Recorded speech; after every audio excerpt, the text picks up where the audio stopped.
me and Ivan go back to back then, and I love his new place in Seattle. It's a lot more convenient than going all the way out to Kirkland, where all the Microsoft people and everything are. And,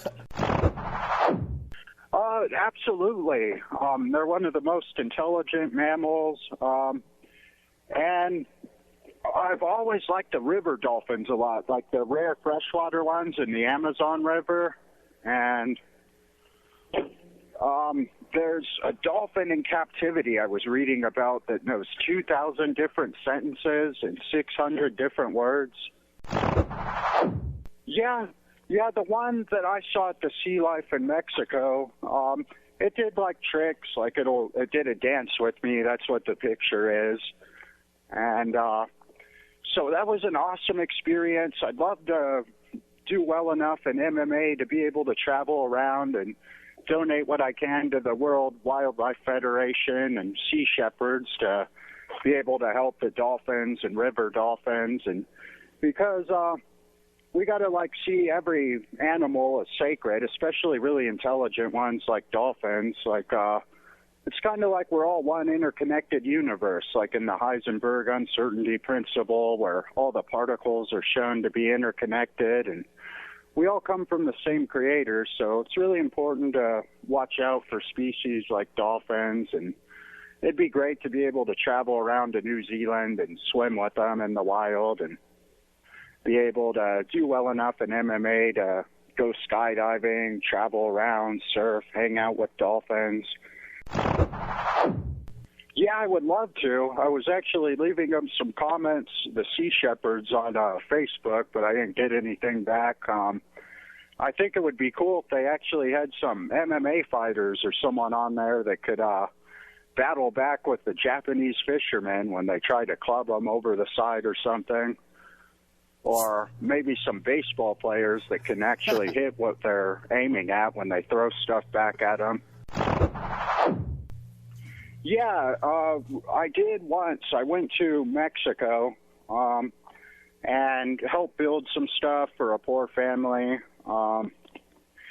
We helped lay a foundation for the house, which took the whole week that we were there. But the foundation's one of the most important parts, just like the foundation you build in MMA or spirituality or anything.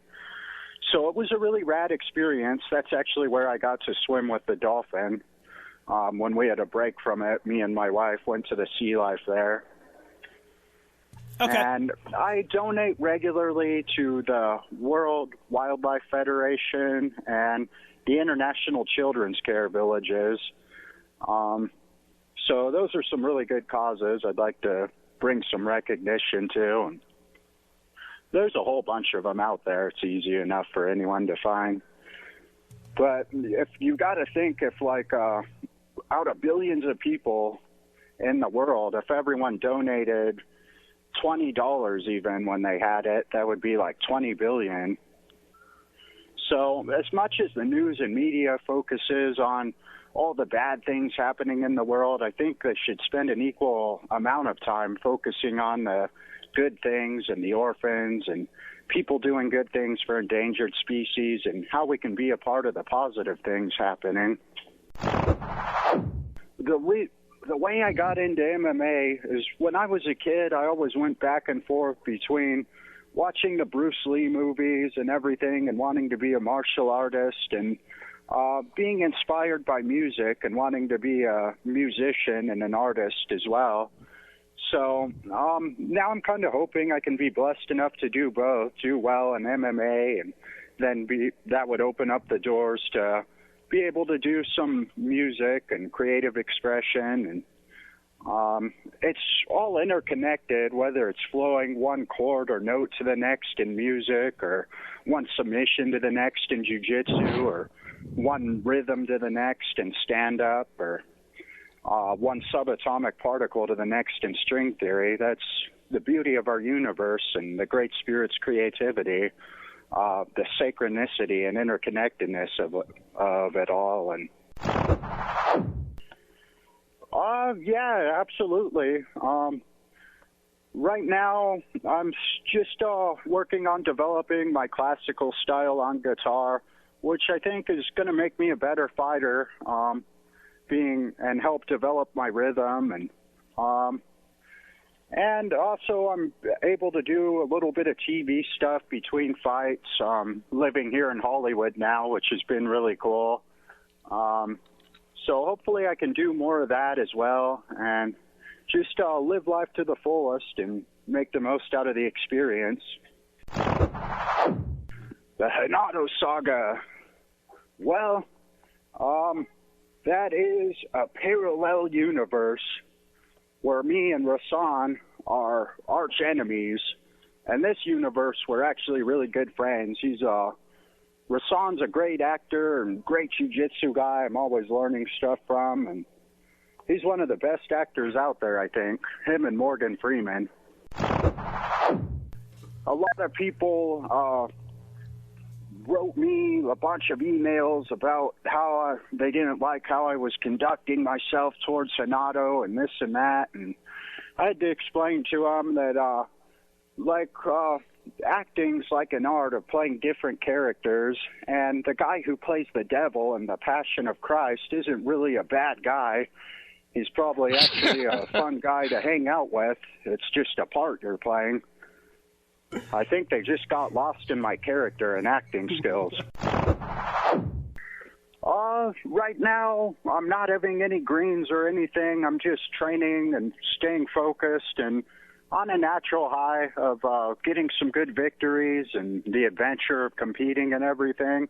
But I definitely believe that weed should be legal. How many liver failures have we had from weed in comparison to alcohol?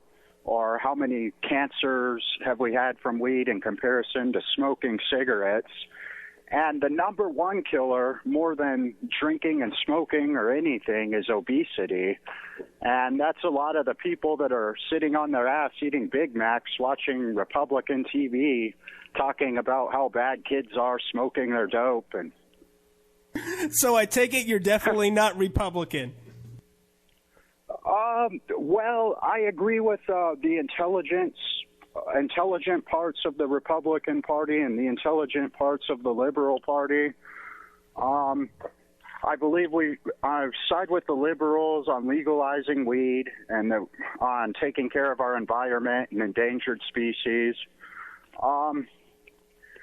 But I kind of side with the Republicans that we shouldn't have really taken prayer and the Pledge of Allegiance out of school.